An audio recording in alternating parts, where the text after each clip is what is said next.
부산의 중학교 배정 방식이 학생이나 학부모의 학교 선택권을 보장하지 못한다는 지적이 제기됐습니다.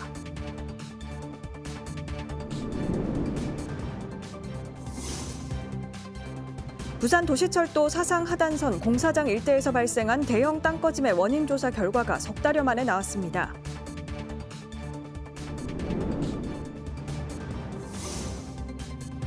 수능 가채점 분석 결과 부산 지역 대학들의 합격선이 지난해보다 상승할 전망입니다.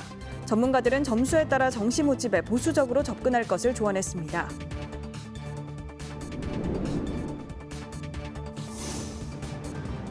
구포대교에서 투신 사고가 계속해서 발생하고 있습니다. 국군은 보행로가 있는 구포대교와 대동화명대교에 회전형 투신 방지 난간을 설치했습니다.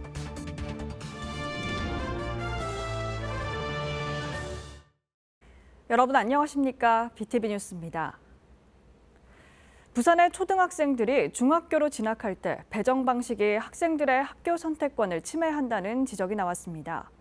가까이 있는 학교를 두고 더 멀리 있는 학교로 보낼 수밖에 없는 학부모들은 이런 배정 방식을 바꿔야 한다고 말합니다. 보도에 김석진 기자입니다. 부산 북구 화명동의 800여 세대 아파트입니다. 이곳에 있는 학부모들은 자녀들의 중학교 배정 방식에 의문을 제기합니다. 아파트에서 불과 50여 미터 떨어진 곳에 있는 중학교를 두고 최대 1km 떨어진 통학로의 중학교로 자녀를 보내야 하기 때문입니다. 저는 당연히 새 아파트 입주할 때 이제 안방에서 혼이 내다 보이는 중학교가 당연히 우리 학교 아이의 중학교라고 생각했는데 이렇게 뭐 원거리라든지 타동 중학교를 배정받는다니까 너무 열받고. 현장에 나와봤습니다.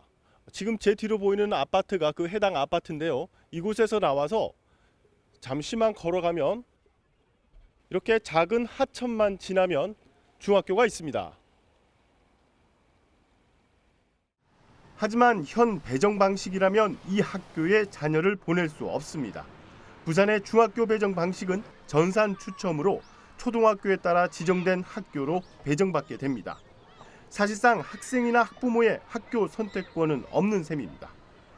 부산시의회는 행정사무감사에서 이 문제를 지적했고 개선을 촉구했습니다. 현재 부산의 중학교 배정 방식의 큰 문제는 근거리 학교 배정이라는 원칙을 위배하고 있기 때문에 서울이나 경기와 같이 학생들과 학부모의 선택권이 보장되는 1지망, 2지망 선택 지원해서 추첨 배정 방식으로 바뀌어야 된다고 생각됩니다.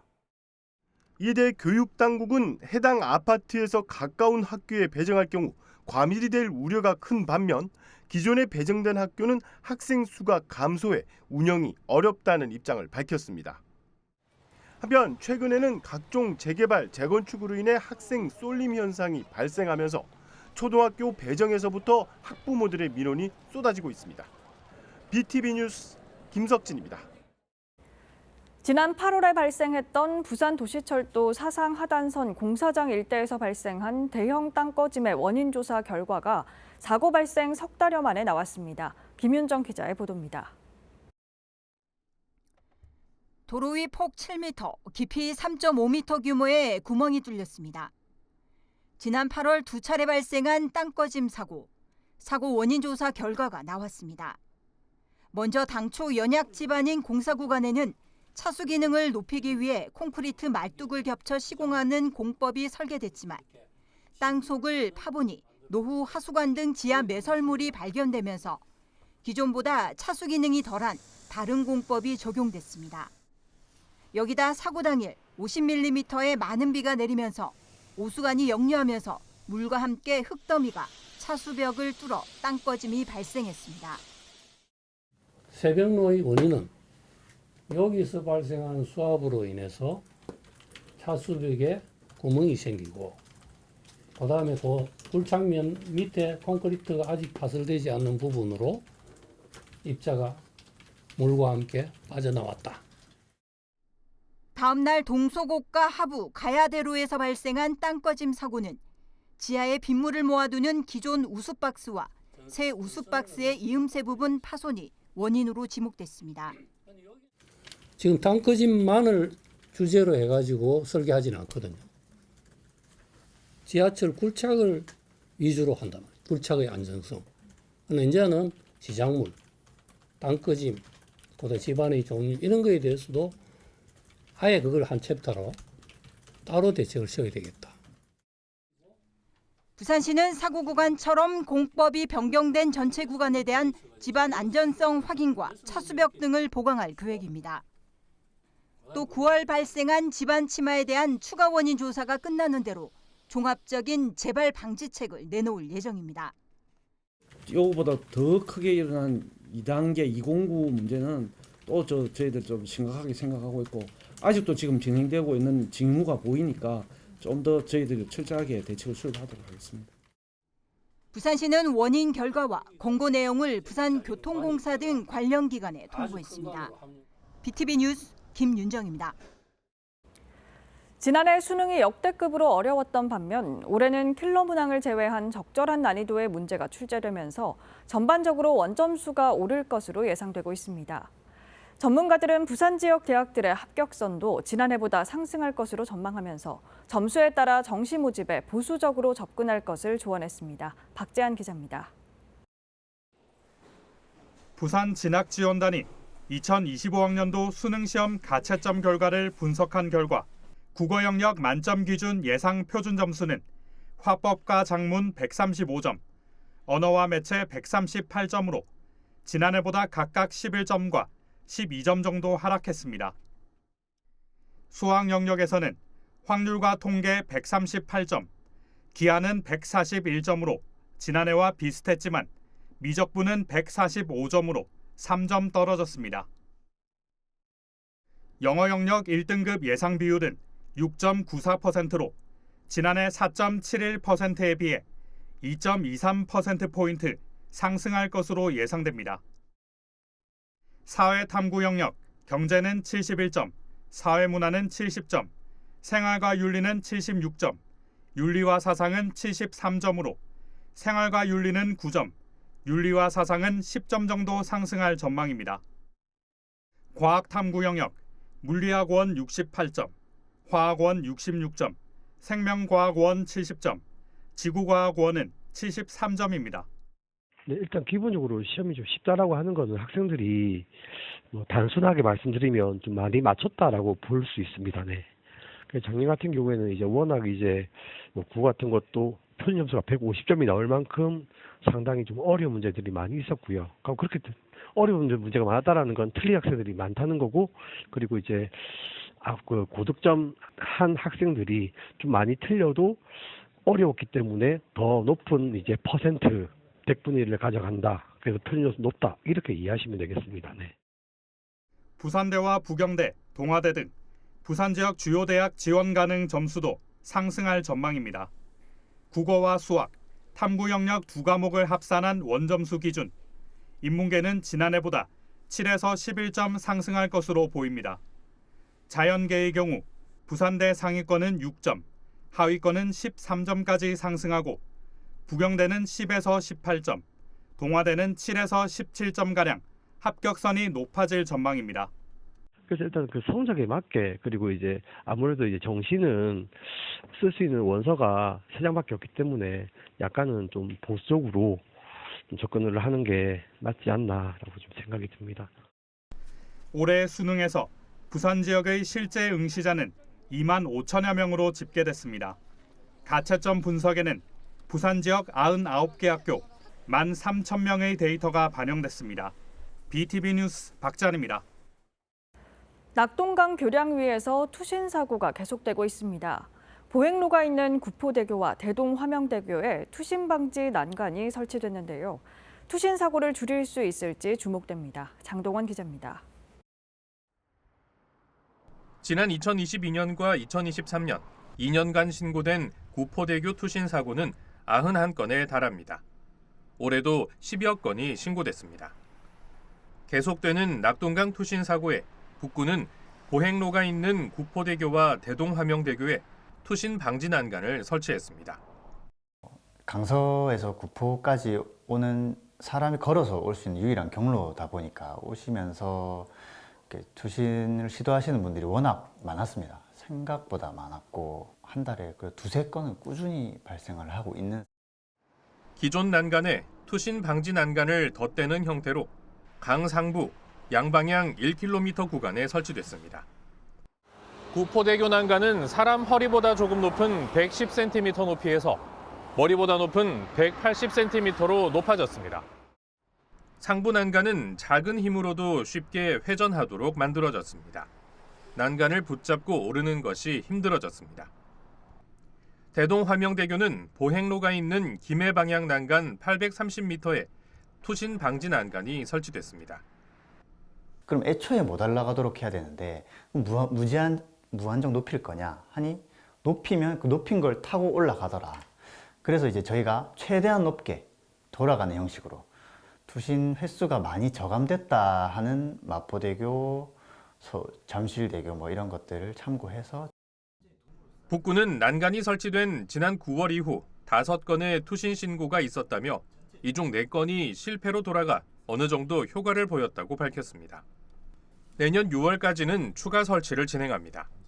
아직 설치 안 된 구포대교 대저생태공원 상부 950m 구간과 정차 후 투신을 막기 위해 보행로가 없는 대동화명대교 북구 방향에도 투신 방지 난간을 설치합니다.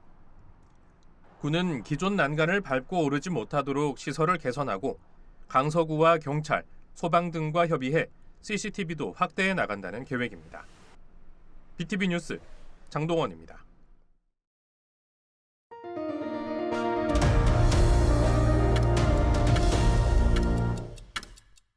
부산시는 지난 25일 오전 시청 의전실에서 부산대학교 건축학과 우신구 교수를 시 제3대 총괄건축가로 위촉했습니다.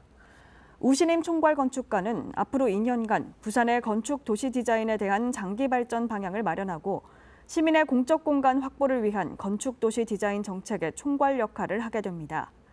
부산시 주거정책심의위원회와 국무총리 소속 용산공원 조성 추진위원회 위원으로 활동 중인 우신임 총괄건축가는 건축 도시 분야의 이론과 실무를 겸비한 전문가로 알려져 있습니다. 남구문화재단 설립의 필요성과 역할을 주제로 한 포럼이 지난 21일 남구청 대강당에서 열렸습니다. 이날 포럼에서는 문화적 삶으로의 전환과 가치, 문화정책의 변화와 지속 가능한 남구에 대한 기조 강연에 이어 남구문화재단 설비 기본 방향과 계획 등 주제 발표로 진행됐습니다.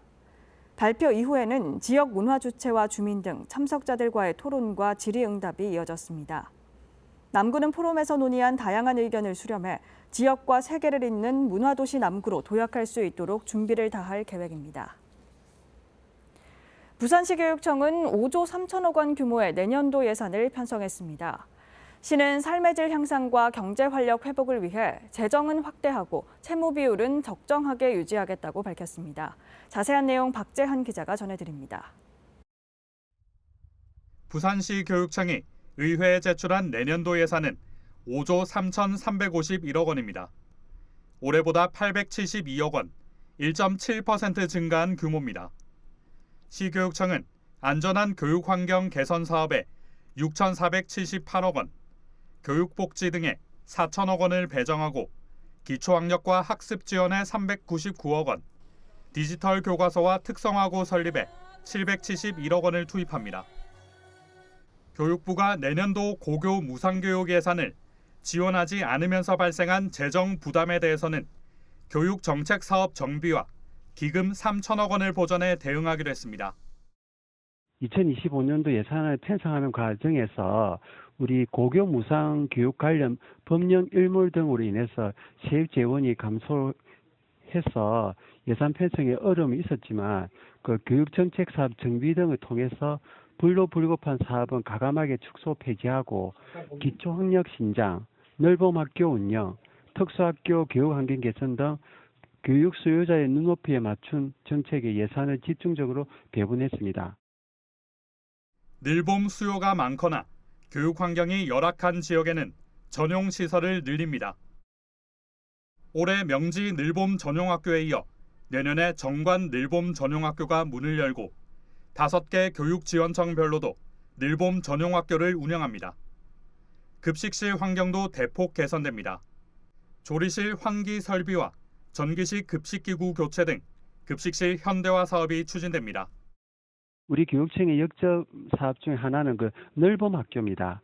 넓음 수요가 많은 지역이나 교육 환경이 열악한 지역에 넓음 전용 학교를 확대할 계획입니다. 그리고 그 급식 종사자의 폐질환 예방과 안전한 근무 환경 조성을 위해 그 1,017억 원의 예산을 편성해서 부산교육청의 2025년도 예산안은 교육위원회와 예산결산특별위원회 종합심사를 거쳐 오는 12월 12일 본회의에서 최종 확정될 예정입니다.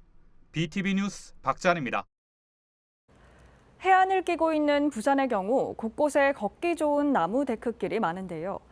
하지만 최근 관리 부실 문제로 인해 안전사고 위험이 커지고 있다는 지적이 나옵니다. 박철우 기자입니다. 승악산 입구에 만들어진 데크길.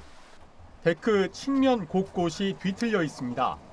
기둥과 연결된 볼트가 빠져 부서져 있거나 아예 떨어져 나간 곳도 있습니다.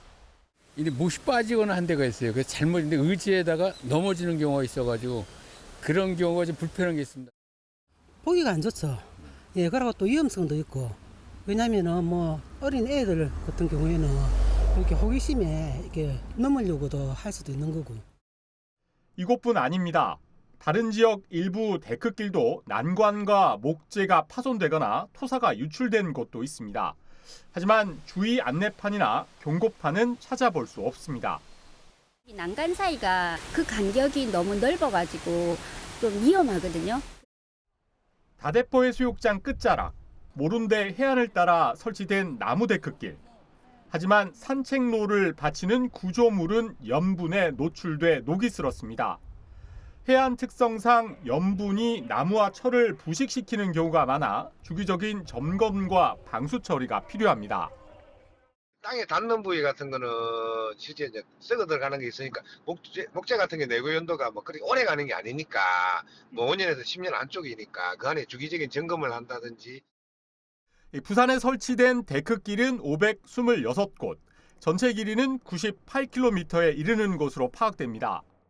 부산시 감사위원회가 데크길 관리 실태를 감사했더니 나무바닥과 난간 파손 등 유지관리가 부적합한 1,590여 건을 확인했습니다. 이 데크길 가운데 18% 정도인 93곳에서만 정기 점검을 벌이는 것으로 조사됐는데 대부분은 점검 없이 이용자의 불편사항 신고 등에 따라 파손된 시설물을 교체하거나 보수하고 있었습니다. 예산 확보 등으로 정비 보수될 수 있도록 조치를 하였고 데크길에 대한 정기적인 안전 점검 등 체계적으로 유지 관리될 수 있도록 구군 등 각 관리청에 통보를 하였습니다. 관광객도 많이 오는 부산, 특히 장마철과 겨울철을 지나면 나무가 쉽게 손상될 수 있기 때문에 이 주기적인 보수가 필수적이라는 지적이 잇따르고 있습니다. BTV 뉴스 박철우입니다. 한 가구당 평균 1.2대의 자동차를 가지고 있는 만큼 자동차는 이제 우리 생활의 필수품으로 자리 잡았습니다. 부의 상징에서 대중화가 되기까지 약 40년의 세월이 지났습니다.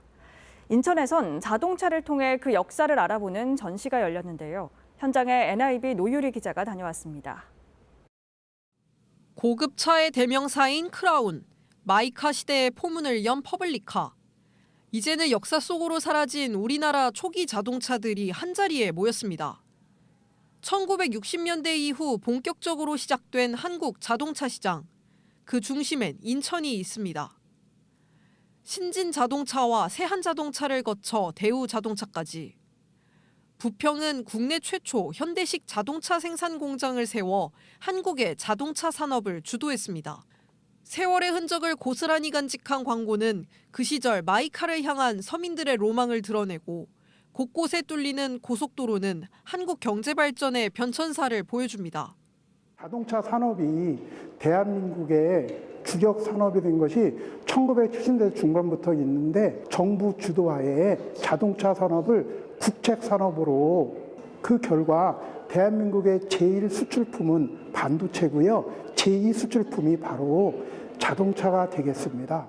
수공업으로 시작한 1950년대 자동차 초기부터 국민경차 티코가 큰 인기를 끈 1990년대까지 자동차와 함께 인천의 역사를 볼 수 있는 인천 자동차 40년 전시가 내년 2월까지 인천도시역사관에서 열립니다.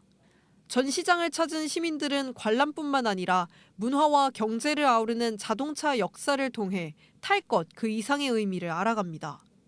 부의 상징에서 대중화로 이어지는 자동차의 40년 세월을 경청하며 우리의 삶을 조명합니다. 자동차는 이제 교통수단을 넘어 한국 현대사의 사회문화적 현상을 대변하고 있습니다. NIB 뉴스 노율입니다. 세월호 희생자들을 기리기 위한 추모 공간이 참사 발생 10년 만에 착공에 들어갈 예정인데요. 안산에서 열린 주민설명회에선 주민 간 고성이 오갔습니다. 추모 공간의 위치를 두고 반대하는 주민들이 목소리를 높인 건데요. 반대 주민들은 실력 행사도 불사한다는 입장이어서 물리적 충돌마저 우려되고 있습니다. 보도에 임세혁 기자입니다. 가칭 4.16 생명안전공원 건립 주민설명회. 시작부터 찬성 반대 주민 간의 실랑이로 고성이 오고 갑니다.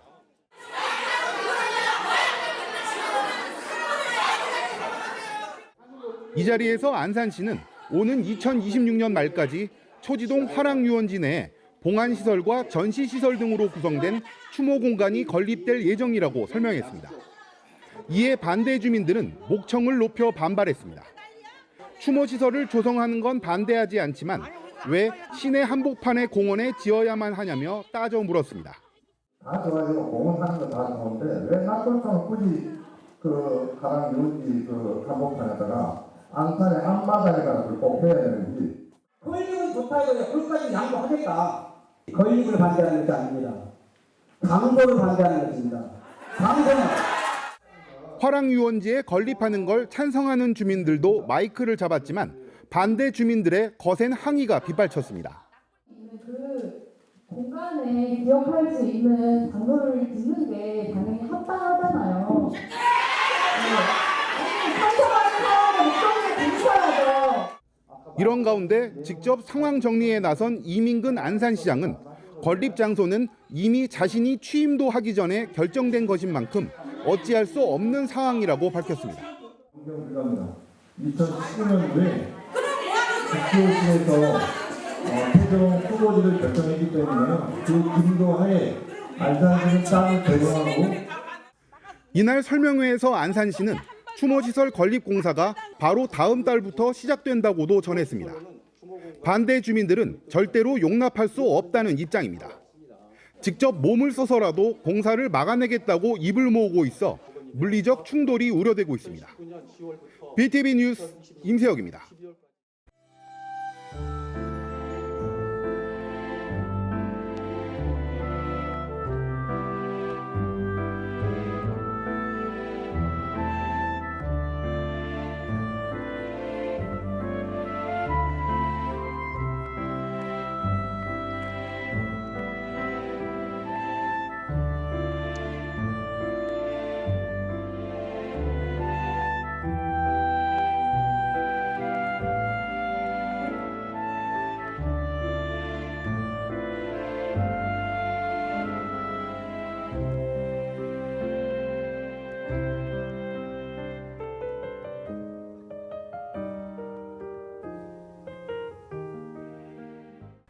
이상으로 BTV 뉴스 마칩니다. 시청자에게 힘이 되는 뉴스로 다시 찾아뵙겠습니다. 고맙습니다.